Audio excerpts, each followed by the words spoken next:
हाय दोस्तों, कैसे हो आप सभी लोग। एमएसटीसीटी की प्रिपरेशन आपकी अच्छी चल रही होगी। टेंशन भी आ गया होगा। एग्जाम आने वाली है, बोर्ड्स भी चल रहे हैं, लेकिन क्वेश्चंस अभी भी सॉल्व होते नहीं है। पढ़ाई हो चुकी है, 2 साल पूरी प्रिपरेशन कर ली, कोचिंग क्लासेस ज्वाइन कर लिए, कॉलेज ज्वाइन कर लिया, सब कुछ हो गया, लेकिन क्वेश्चंस पीवाईक्यूज के जब करने जाओ तो सॉल्व होते नहीं है, या फिर कोई करते करते अटक जाता है। तो उसी का सॉल्यूशन लेके मैं आज आया हूँ आपके लिए, ये क्वेश्चंस लेके।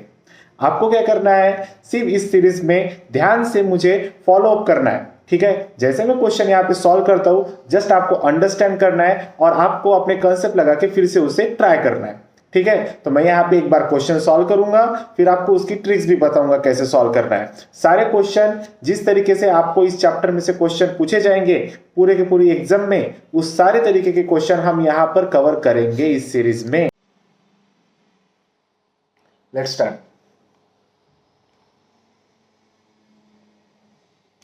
Let's start.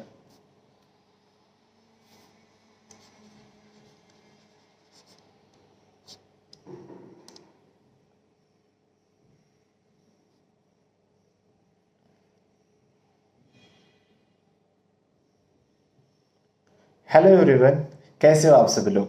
आज हम स्टार्ट करने जा रहे हैं ग्रेविटेशन, जो कि एमएसटीसीटी के लिए इम्पोर्टेंट टॉपिक है, जिसमें हम जस्ट इम्पोर्टेंट कॉन्सेप्ट्स को लर्न करेंगे, उनके फॉर्मूलेस को देखेंगे, उनके बारे में जो जो important concepts previous years questions में यूज की गई है उनको हम एक बार रिवर्क करेंगे उस पर, एंड हम नेक्स्ट सेशन में उसके फॉलो अप क्वेश्चंस को प्रैक्टिस करेंगे। So without any wasting the time, अगर फर्स्ट लेक्चर की तरफ बढ़ते हैं, that is the gravitation.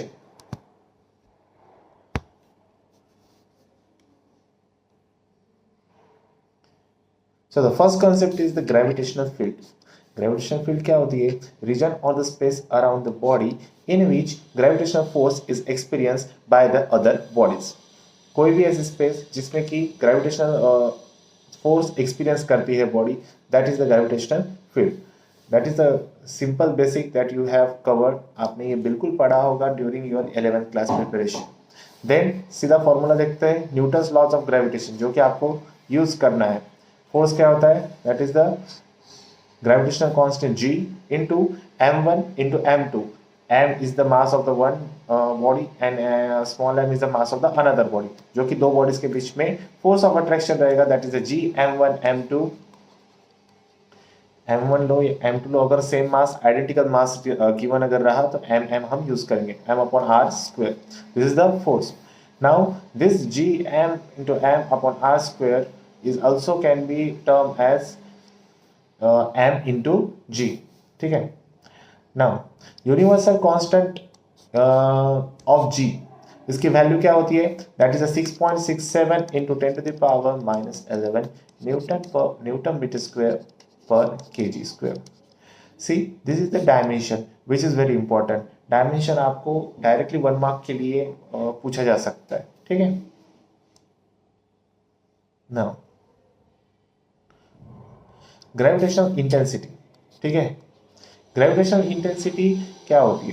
That is the strength of the gravitational field at the point is measure of the gravitational intensity at that point. किसी भी point पे किसी gravitational field की वजह से जो यहाँ पर क्या हो मेजर किया जाता है, इसकी ग्रेविटेशनल फील्ड की इंटेंसिटी कितनी है। ग्रेविटेशनल फील्ड तो एवरीवेयर अवेलेबल है, लेकिन उसकी इंटेंसिटी यहाँ पर कितनी है, that is the gravitational intensity. ठीक है, that can be term as force per unit mass. ठीक है, तो ये इसका फॉर्मूला है, ये आपको नोट करके रखना है। इसे हम इलेक्ट्रिक फील्ड की तरह बोलते हैं, दैट इज इलेक्ट्रिक फील्ड।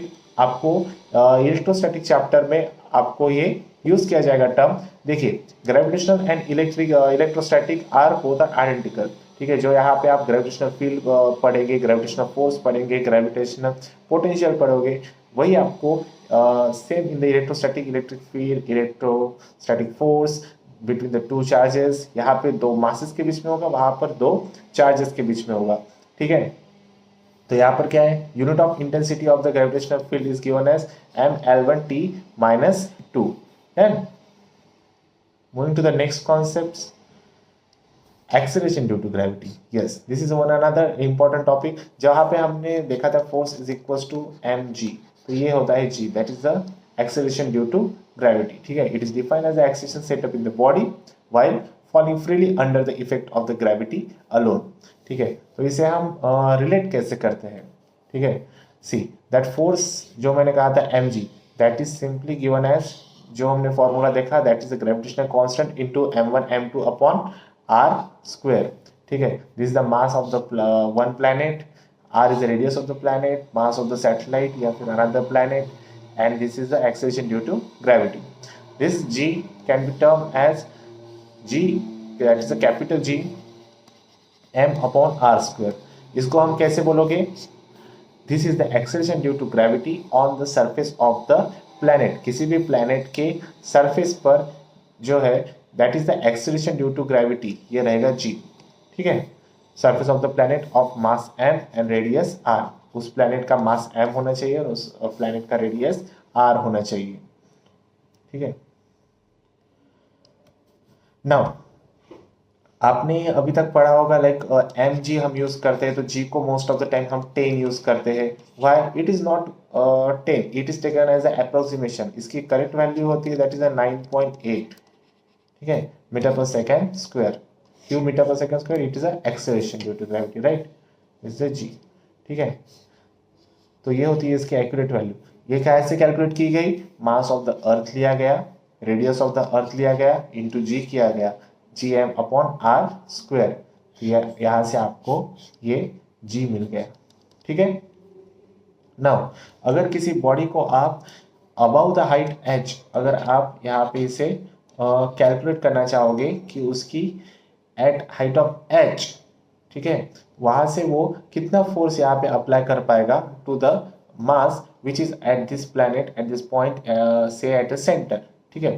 तो सेंटर से उसके डायमीटर लाइक कर्वेचर तक, that is the distance as R, and with the height H above that planet, किसी भी प्लैनेट सपोज अर्थ में आप स्पेस की तरफ अगर मूव करना चाहते हो at the height of H, so at height H your mass is there, that is term as a small m, and the acceleration due to gravity at that height can be given as g capital M upon just r plus h, ठीक है, का square.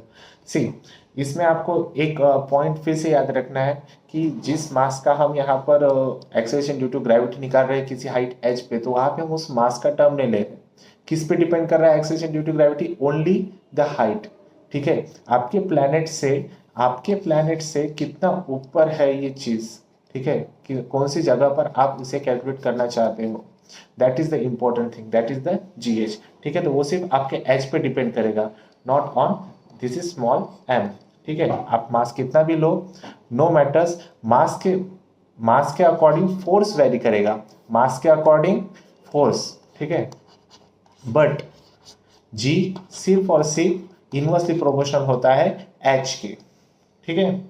This is the proportionality criteria. Now variation of the gravity G अब just above the earth surface, ठीक है, अगर थोड़ा सा अगर हम अबव जा रहे हैं अर्थ सरफेस के, तो यहाँ पर अप्रोक्सीमेशन लिया जाता है, that is H is very very small then R, ठीक है। तो यहाँ पर जो फॉर्मूला होता है that is G into 1 minus H upon 2H upon R, ठीक है। तो ये हमें कंटिन्यूअसली क्वेश्चंस में यूज किया जाएगा, इस फॉर्मूला पे ऊपर बहुत सारे क्वेश्चंस यहाँ पे फ्रेम किए जाते हैं। आपको हर बार इतनी हाइट मेजरेबल नहीं होगी, हर बार वो बोलेंगे कि आपके जो प्लैनेट है उसके जस्ट थोड़ा सा ऊपर यहाँ पे दिया गया, सो आपको क्या लेना पड़ेगा, थोड़ी सी हाइट, राइट, या। Now the variation of the G with the depth, अगर आपको बोला गया कि ये आपका अर्थ है, ये आपका प्लैनेट है, और यहाँ पे आप उसे डक कर रहे हो, ठीक है, किसी हाइट तक, यहाँ पे से आप अंदर चले गए यहाँ पे, ठीक है। तो यहाँ पर आपकी एक्सेलरेशन ड्यू टू ग्रेविटी क्या होगा, ठीक है। तो यहाँ पे acceleration due to gravity at some depth that can be given as G into 1 minus D upon R. This is the simple plotting of the G versus the distance, right? This is the distance D जो कि आपका depth है, ठीक है, and this is the height H, ठीक है, तो यहाँ पे आप देख सकते हो इनसाइड द अर्थ, जब आप अर्थ के इनसाइड की तरफ आते हो तो लीनियरली वेरी करती है आपकी acceleration due to gravity along with the depth. लेकिन उसी जगह अगर आप देखो यहाँ पे लीनियरली वेरी कर रही है टिल द, जब तक आपकी डेप्थ, ठीक है। फिर जब आप उस डेप्थ से आप हाइट की तरफ बढ़ते हो तो आपकी एक्सेलरेशन ड्यू टू ग्रेविटी कम होती है, और किस रेट से कम होती है, G is equals to what, G upon, not G, G M upon R plus H square, ठीक है। तो यहाँ पर एच स्क्वायर का टर्म यहाँ पे एक एक्स्ट्रा आया है, इसकी वजह से लीनियरली कम नहीं होगा, that will be parabolically very करेगा, ठीक है। Now another term that is the critical velocity. इस पे क्वेश्चन बहुत सारे फ्रेम होते हैं, डायरेक्ट फॉर्मूला बेस्ड क्वेश्चन होते हैं। अगर आपने कुछ ही क्वेश्चन अगर इसके प्रैक्टिस कर लिए विद दिस फॉर्मूला, देन आपका क्वेश्चन यहाँ पे रॉन्ग होगा नहीं। हम यहाँ पे क्या फोकस कर रहे हैं, हमारा क्वेश्चन पेपर में सॉल्व होना चाहिए, नो मैटर वो क्वेश्चन कैसा भी हो। हमें प्रैक्टिस किया है, हमने जो प्रैक्टिस किया है क्वेश्चंस, उसके अकॉर्डिंग ही क्वेश्चन पेपर में मिलेगा, उसके बाहर जाएगा नहीं, क्योंकि हम पूरे सिलेबस के क्वेश्चंस को, सिलेबस के टॉपिक्स को कवर कर रहे हैं, इसकी वजह से क्वेश्चन तो वेरी इतना करेगा नहीं। सो यहाँ पे क्रिटिकल वेलोसिटी को और हम ऑर्बिटल वेलोसिटी भी कहते हैं। अगर पेपर में दो टर्म में से कोई भी अगर टर्म है तो कंफ्यूज होना नहीं है। Vc is equals to R under root of G upon R plus H, ठीक है। वेन, जैसे मैंने आपको पहले भी कहा था, if the H is very very lesser than the R, then we will take this Vc as g upon r whole under root into this capital R.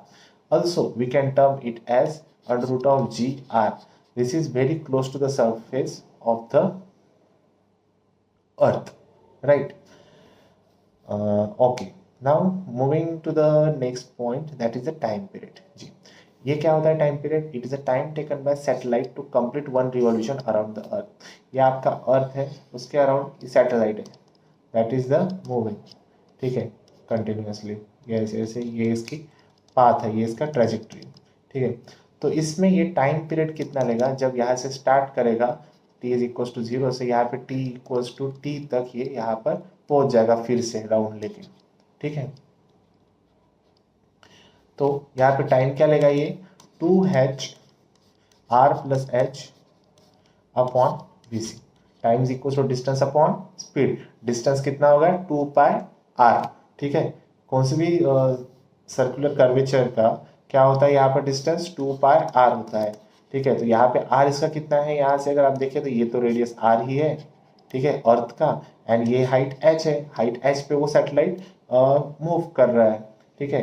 तो यहाँ पर क्या हो जाएगा, distance 2 pi r plus H divided by critical velocity. This is the formula. आप यहाँ पे directly यहाँ पे टर्म किया गया है। देखो आपको जो ये फॉर्मूलेस है ये आपके ऑन टिप्स पे होने चाहिए, क्योंकि आपको क्वेश्चन सॉल्व करने के लिए ज़्यादा टाइम मिलेगा नहीं, ठीक है। आपको प्रैक्टिस भी चाहिए और फॉर्मूलेस भी ऑन टिप्स चाहिए, ठीक है। तो इसलिए मैं आपको ये जो PDF है ये डिस्क्रिप्शन में आपको प्रोवाइड करूँगा, जहाँ से आप कंटिन्यूसली उस पर 2 या 3 बार रिवाइज करना, 1 या 2 बार लिख के देखना, फिर आपको कोई आप प्रॉब्लम सॉल्व करने के बाद डिफिकल्टी नहीं जाएगी। नाउ द ग्रेविटेशनल पोटेंशियल की तरफ देखते हैं, that is G M upon R, ठीक है। That can be given as work done per unit mass, ठीक है। वर्क डन क्या होता है, work done means like see as we have seen the force into displacement, ये हमें work देता है, जो कि हम किसके बेसिस पे बात कर रहे हैं, डायरेक्टली यूनिट्स के बेसिस पे बात कर रहे हैं।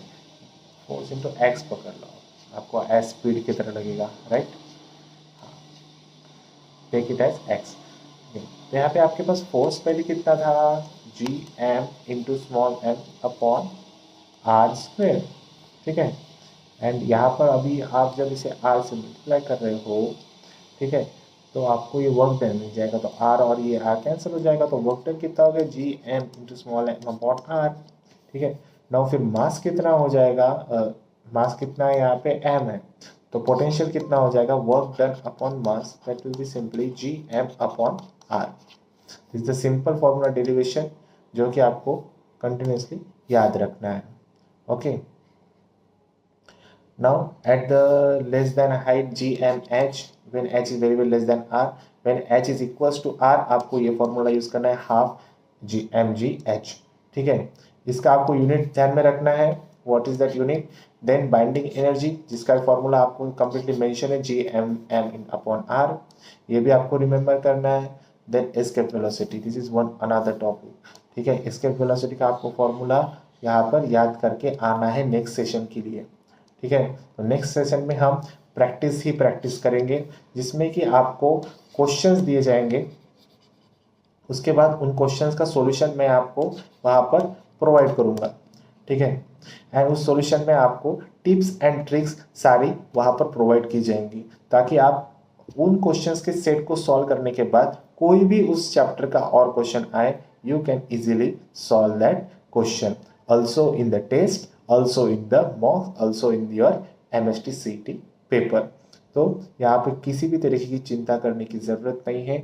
हर टाइप का क्वेश्चन, हर टाइप का कंसेप्ट आपको उस क्वेश्चन प्रैक्टिस सेशन में मिलेगा, जिससे कि आप हर तरीके का क्वेश्चन पेपर में सॉल्व कर पाओगे।